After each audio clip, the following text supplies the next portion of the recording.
Congress party senior నాయకులు AICC సభ్యులు మాజీ ఎమ్మెల్యే సంపత్ కుమార్ గారు ఉన్నారు. మాట్లాడదాం. సంపత్ గారు, ప్రధాన ఉద్దేశం ఏంది ఈ భారత్ సమ్మిట్? ఏం మెసేజ్ తెలంగాణ గడ్డ నుంచి తెలంగాణ ప్రభుత్వం? చూడండి, యావత్ ప్రపంచంలోనే అడుగంటిపోతున్న దిగజారిపోతున్న మానవతా విలువలు కానీ, స్వేచ్ఛ కానీ, సమానత్వం కానీ, సౌభ్రాతృత్వం కానీ, జస్టిస్, న్యాయం కానీ, ధర్మం కానీ అడుగంటిపోతుంది కనుక దాన్ని ప్రపంచవ్యాప్తంగా మళ్ళీ ఒకసారి పునరుజ్జీవింపజేయాలనేటువంటి ఆలోచనతోటి సమృద్ధి భారత్ అనేటువంటి సంస్థ రాహుల్ గాంధీ గారి ఆలోచన విధానానికి అనుగుణంగా ముందుకు పోతుంది.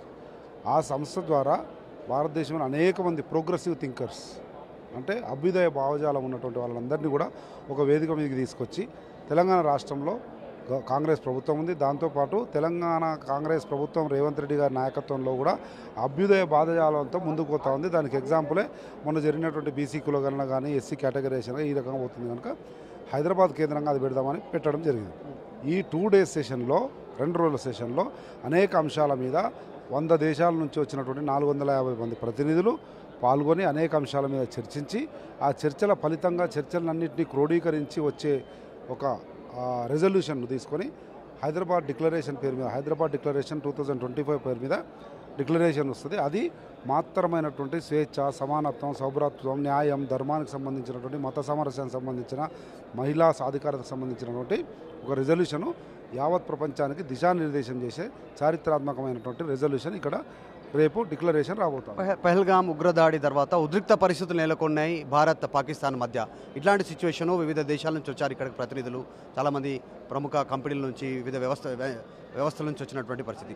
వారికి ఏం చెప్పబోతా ఉన్నారు తెలంగాణ గడ్డ గురించి కానీ, ఇక్కడ ప్రతిష్టాత్మక గురించి, ఫ్యూచర్లో పెట్టుబడుల విషయంలో కానీ, అభివృద్ధి విషయంలో కానీ ఏం చెప్పబోతాం? ఎస్, మీరు అన్నట్లు ఈ 2 రోజుల సెషన్ అనేది, భారత్ సమ్మిట్ అనేది ఒక 2 months బ్యాకే ఫిక్స్ అయింది.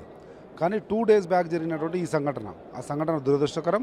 కాంగ్రెస్ పార్టీ కంటే ఎక్కువ కన్సర్న్ చూపించే వాళ్ళు ఎవరు లేరు ఈ భారతదేశంలో అటువంటి సంఘటనల మీద.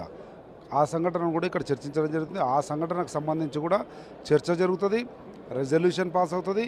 వాటన్నిటితో పాటు ఈరోజు సాయంత్రము నెక్లెస్ రోడ్లో పీపుల్స్ ప్లాజా నుంచి ఇందిరాగాంధీ స్టాచ్యూ వరకు ఈ వచ్చినటువంటి అన్ని దేశాల ప్రతినిధులు కూడా ర్యాలీలో పాల్గొని క్యాండిల్ ర్యాలీ చేసి ఒక సాలిడారిటీ వ్యక్తం చేసే కార్యక్రమం చేస్తూ ఉన్నాం.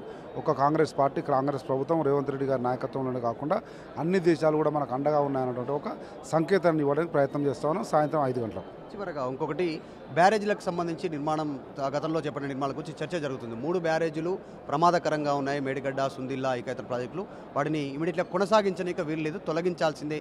ఒక సెక్షన్ ఆఫ్ కొంత దూరం వరకు తొలగించి కొత్తగా నిర్మాణం చేపట్టాలి, నిర్మాణ లోపం ఉంది అనేటువంటిది చెప్తా ఉన్నటువంటి పరిస్థితి. దాని గురించి ఏం చెప్తాడు? 3 బ్యారేజీల నిర్మాణం మరి ఆలోచన చేయండి. ఎన్నికల ముందు కూడా ఈ కాళేశ్వరం, ఈ బ్యారేజ్ల విషయంలో అనేక ఆరోపణలు వచ్చినాయి.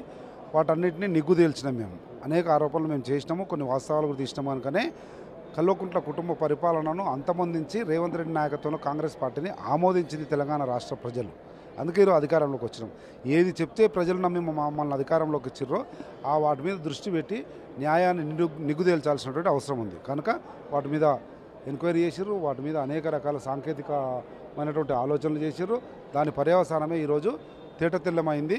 ఏమని వాస్తవాలు ఉన్నాయి దాంట్లో, నిజంగా కూడా అవి పనికి రాకుండా పోతున్నాయని. దాని విషయంలో తప్పకుండా ఆ న్యాయ నిపుణులతో పాటు సాంకేతిక నిపుణులు ఏదైతే చెప్తారో దాన్ని అనుసరించడానికి కాంగ్రెస్ ప్రభుత్వం రేవంత్ రెడ్డి గారి నాయకత్వంలో పనిచేస్తుంది. కాంట్రాక్టర్లు నిర్మించిన సంస్థలపైన చర్యలు ఉంటాయా?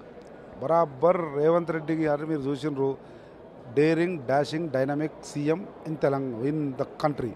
అటువంటిది వాస్తవాలు బయటకు. కానీ ఇది చట్టం తన పని తాను చేసుకోయేది. రేవంత్ రెడ్డి గారు, నేను, ఇంకోరు అనుకుంటే కాదు.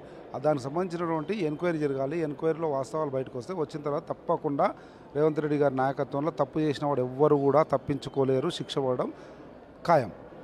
రైట్, ఇది సంపత్ కుమార్ ఏఐసీసీ సభ్యులు అని చెప్తా ఉన్నారు. మేడిగడ్డ, సుందిల్లా బ్యారేజీల నిర్మాణం, 3 బ్యారేజీలు అయితే ప్రమాదకరంగా ఉన్నాయి. వాటికి సంబంధించినటువంటి నిర్మాణ లోపాల విషయం పైన కూడా ఎవరైతే నిర్మాణానికి అప్పుడు పూనుకున్నారో కాంట్రాక్టర్ల రూపంలో కానీ, సంస్థల రూపంలో కానీ, వారిపైన కూడా చర్యలు ఉంటాయనేటువంటి స్టేట్మెంట్ చేస్తూ ఉన్నారు. వీడియో జర్నలిస్ట్ కోటితో మధు మల్కేడ్కర్, భారత్ సమ్మిట్, హెచ్ఎస్సిసి. మరిన్ని వీడియోస్ కోసం ఛానల్ ని సబ్స్క్రైబ్ చేయండి. లేటెస్ట్ అప్డేట్స్ కోసం వాట్సాప్ ఛానల్ ని ఫాలో అవ్వండి. అండ్ లింక్ డిస్క్రిప్షన్ లో ఉంది.